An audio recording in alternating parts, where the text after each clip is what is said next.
Hello friends, बहुत बहुत स्वागत है आपका Python for web using Django के इस कोर्स में। और मैं हूं आपका दोस्त सौरभ शुक्ला।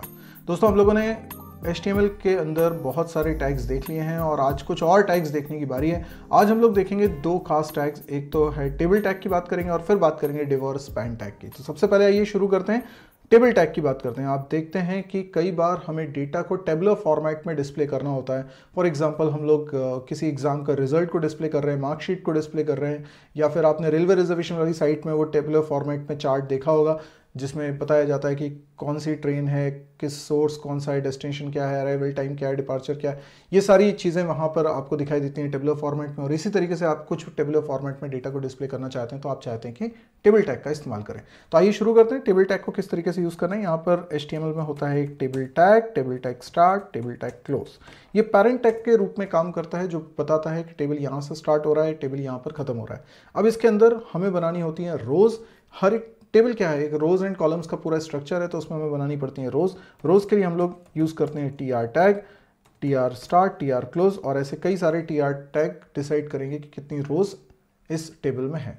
अच्छा, इस टेबल के अंदर कुछ जो रोज होती हैं उसके अंदर हम बहुत सारे सेल बनाते हैं जिसमें हम डेटा को रखते हुए। तो ये जो सेल होते हैं ये दो तरीके से बन सकते हैं, या तो TH टैग की मदद से या TD टैग की मदद से। TH टैग जो है वो बेसिकली टेबल हेडर कहलाता है। इसका मतलब ये है कि आप कुछ ऐसे जैसे कॉलम्स की हेडिंग देना चाहते हो, कुछ भी, कोई भी एक ऐसा सेल है जिसमें आप कुछ स्पेशल इन्फॉर्मेशन रख रहे हो। फॉर एग्जांपल, टेबुलर फॉर्मेट में जब आप डेटा को डिस्प्ले करते हो तो यूजुअली हर एक कॉलम की अपनी एक हेडिंग होती है, तो वो हेडिंग वाले सेक्शन को दिखाने के लिए TH का इस्तेमाल करते हैं। जैसे मैं यहाँ पर इस्तेमाल कर रहा हूँ TH का, और इसके अंदर मैं कुछ लिख देता हूँ, फॉर एग्जाम्पल नेम। तो ये हो गया पहला TH, और इसी तरीके से मैं कुछ और TH भी यहाँ पर रखने वाला हूँ। जैसे यहाँ पर ये दूसरा TH है, इसके अंदर मैंने रख लिया एज। और सपोज करिए कोई एग्ज़ाम है जिसका रिजल्ट हम यहाँ पर दिखा रहे हैं, तो यहाँ पे तीसरा TH हो गया मार्क्स का। ओके, और इसी तरीके से अब मैं बना रहा हूँ दूसरी रो। दूसरी रो के अंदर भी हम लोग बनाएंगे कुछ डेटा के लिए जगह, लेकिन उसको मैं बनाऊंगा TD टैग से, ना कि TH टैग से। TD और TH में क्या फ़र्क है ये आप लोग जानना चाहोगे। तो TH की मदद से जो डेटा दिखता है वो बोल्ड होता है और सेंटर अलाइंड होता है, जबकि TD की मदद से जो डेटा होता है वो लेफ्ट अलाइंड होता है और बोल्ड नहीं होता है, नॉर्मल होता है। तो हालांकि आप CSS की मदद से किसी की भी प्रॉपर्टीज़ में चेंजेस कर सकते हैं, डेकोरेशन चेंज कर सकते हैं, लेकिन ये बाय डिफ़ॉल्ट नेचर होता है। तो अब यहाँ पे TD के अंदर मैं नेम लिखना चाहता हूँ। फॉर एग्जांपल, मैंने लिखा राहुल मोदी, और यहाँ पर मैं लिखता हूँ, ये दूसरा डेटा है दूसरी रो का, तो ये एज के नीचे आएगा। तो मैंने यहाँ पर लिख दिया, सपोज करो 21, एंड मार्क्स के लिए मैं लिख देता हूँ 49। ठीक है, अभी हमें टेबल बनाना इंपॉर्टेंट है, ये इंपॉर्टेंट नहीं है कि मैं क्या लिख रहा हूँ। ओके, तो इस तरीके से हमने कई सारी रोज़ बना ली है। ठीक है, कई सारी रोज़ बना ली है। सब में आप कुछ अलग अलग डेटा लिख लीजिए। जैसे यहाँ राहुल मोदी लिखा हुआ है, तो यहाँ पर मैं लिख देता हूँ नरेंद्र गांधी। ठीक है, एज कर देता हूँ 20 और मार्क्स कर देता हूँ 99। और फिर बात करते हैं एक और, लाइक क्या नाम रख लूँ, दिग्विजय सिंह, और ये एज कर देता हूँ मैं 19 और मार्क्स कर देता हूँ 75। इसी तरीके से सोनिया यादव। ओके, अगेन 20 और मार्क्स कर देता हूँ 89। एक और चंद्र बाबू, और एज कर देता हूँ 22, मार्क्स कर देता हूँ 60। ठीक है, तो हमने यहाँ पर कुछ रोज बना ली हैं। अब देखें जरा ये इफेक्ट कैसा दे रहा है। आप देखिए टेबुलर फॉर्मेट में दिखाई दे रहा है, लेकिन आपको कुछ बॉर्डर्स दिखाई नहीं दे रही हैं, कुछ आउटलाइन नहीं है, लेकिन उसके अलाइनमेंट से आपको समझ में आ रहा है कि ये एक टेबल है। अब आप ये भी नोटिस कर लीजिए कि जो पहली वाली रो है उसके अंदर हमने TH टैग की मदद से लिखा था, तो वो सेंटर अलाइंड है और बोल्ड है, जबकि बाकी का जो पूरा डेटा वो लेफ्ट अलाइंड है हर सेल के अंदर और नॉर्मल फॉन्ट साइज में। अब मैं क्या करने वाला हूँ, यहाँ पर बॉर्डर नाम की एक प्रॉपर्टी या क्या कहें एट्रीब्यूट होता है टेबल टैग में, बॉर्डर, जिसकी वैल्यू मैंने दे दी है 1। ठीक है, अब मैं इसको रिफ्रेश करता हूँ। आप देख सकते हैं कि इस टेबल पे बॉर्डर आ चुकी है। और अगर आप इसमें बॉर्डर से रिलेटेड दूसरा डेकोरेशन और करना चाहते हैं जिससे और अच्छा दिखे ये, तो ये सारी चीज़ें आप CSS के द्वारा बेटर कंट्रोल कर सकते हैं, लेकिन कुछ थोड़ा बहुत तो आप यहाँ पर भी कर सकते हैं। और कुछ और एट्रीब्यूट्स भी होते हैं टेबल में जिनकी मदद से हम लोग इसमें और डेकोरम ला सकते हैं, लेकिन मैं आपको सजेस्ट करूंगा कि वो सारे काम CSS के द्वारा करने चाहिए। फिलहाल आपको एक टेबल ऑफ फॉर्मेट में डेटा डिस्प्ले करना आ चुका है। टेबल टैग का कैसे इस्तेमाल करेंगे वो आपको समझ में आ चुका है। अब हम लोग बात कर लेते हैं डिव और स्पैन टैग की। तो बेसिकली डिव टैग क्या है, डिव और स्पैन क्या है, दोनों ही पेज में एक सेक्शन को डिनोट करते हैं। यानी अगर हम पेज में एक सेक्शन बनाना चाहते हैं तो हम डिव या स्पैन को यूज़ करेंगे।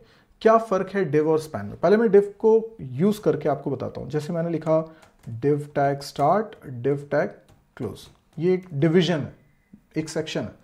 यूजुअली ये काम करता है कुछ एलिमेंट्स को ग्रुप करके एक सिंगल एलिमेंट की तरह ट्रीट करने के लिए। यानी एक पेरेंट एलिमेंट की भूमिका में रहता है जिसके अंदर कई सारे एलिमेंट हो सकते हैं जिनकी ग्रुपिंग करके हमने एक सेक्शन बना लिया। फॉर एग्जांपल मैंने एक H1 लिखा, ठीक है, सम हेडिंग, ये H1 टैग हो गया। हो सकता है मैंने इसमें एक पैराग्राफ भी लिखा हो, दिस इज सम पैराग्राफ, ठीक है। हो सकता है इसके अंदर मैंने कोई एंकर टैग भी लिखा हो, ठीक है ना, क्लिक हियर, और यहां पर लिख देता हूं href some url dot what HTML, कुछ भी हो सकता है, ठीक है। इस तरीके से बना दिया। अभी पेज पर आप देखेंगे कि ये मुझे कंटेंट दिखाई दे रहा है, सम हेडिंग ये H1 से बना है, ये पैराग्राफ है, और ये मैंने एक लिंक बनाया हुआ है एंकर टैग की वजह से। पर ये तीनों जो है ना, इन तीनों को ग्रुप करना चाहता हूं मैं, एक सिंगल एलिमेंट की तरह ट्रीट करना चाह रहा हूं, तो मैंने इसको बना दिया है डिव के अंदर। तो ये डिवीजन, ये सेक्शन इस तरीके से पेज पर बनाया जाता है। अब इसका फ़ायदा क्या है? इसका फ़ायदा आपको मिलता है CSS में, लेआउट डिज़ाइनिंग में, जहाँ पर आप इस पूरे को एक सिंगल एलिमेंट की तरह ट्रीट करना चाहते हो और उस पर कुछ प्रॉपर्टीज़ लगाना चाहते हो, इसको एक कन्फाइंड एरिया बनाना चाहते हो अपने पेज के अंदर, तो आप डिव को यूज़ करते हैं। यानी डिव का सीधे सीधे आपको HTML में कोई खास उपयोग नहीं दिखाई देगा, लेकिन CSS में आप इसका खासा उपयोग करने वाले हैं। डिव और स्पैन दोनों ही लगभग सेम काम कर रहे हैं, लेकिन स्पैन जो है वो एक छोटे सेक्शन को डिनोट करता है। फॉर एग्जांपल ये दिस इज सम पैराग्राफ में मैं पैराग्राफ वर्ड पे कुछ प्रॉपर्टीज अप्लाई करना चाहता हूँ CSS की मदद से, तो मैं इसको एक एलिमेंट बनाना चाहता हूँ। अभी तो क्या है, दिस इज सम पैराग्राफ, ये पूरा का पूरा सेंटेंस एक एलिमेंट है, दैट इज पैराग्राफ एलिमेंट। अब मैं चाहता हूँ कि इसके अंदर भी सिर्फ इस शब्द को, पैराग्राफ शब्द को एक एलिमेंट की तरह ट्रीट किया जाए, तो मैं यहां पर लगा देता हूं span tag, span tag start, span tag close. तो बेसिकली हो क्या रहा है ना कि ये भी अब एक HTML एलिमेंट माना जाएगा, सिंपली पैराग्राफ, एक सिंगल शब्द। और अगर आप इस पे कुछ प्रॉपर्टी लगाना चाहते हो, फॉर एग्जांपल इसका कलर पैराग्राफ के बाकी टेक्स्ट से अलग हो, इसको कुछ हाईलाइट करना चाह रहा हूं, तो फिर ये स्पैन टैग यहां पर काम आएगा, क्योंकि मैं स्पैन टैग के ऊपर कुछ प्रॉपर्टीज अप्लाई कर पाऊंगा CSS के द्वारा। तो स्पैन क्या कर रहा है, एक छोटे सेक्शन को डिनोट कर रहा है, डिव एक बड़े सेक्शन को डिनोट कर रहा है। इसके अलावा फर्क क्या है, डिव एक ब्लॉक एलिमेंट है, स्पैन एक इनलाइन एलिमेंट है। अभी मैंने आपको बताया था ब्लॉक एलिमेंट और इनलाइन एलिमेंट क्या होते हैं, ये मैंने आपको पिछले लेसन में डिस्कस किया था, तो आपने उसमें सुना होगा।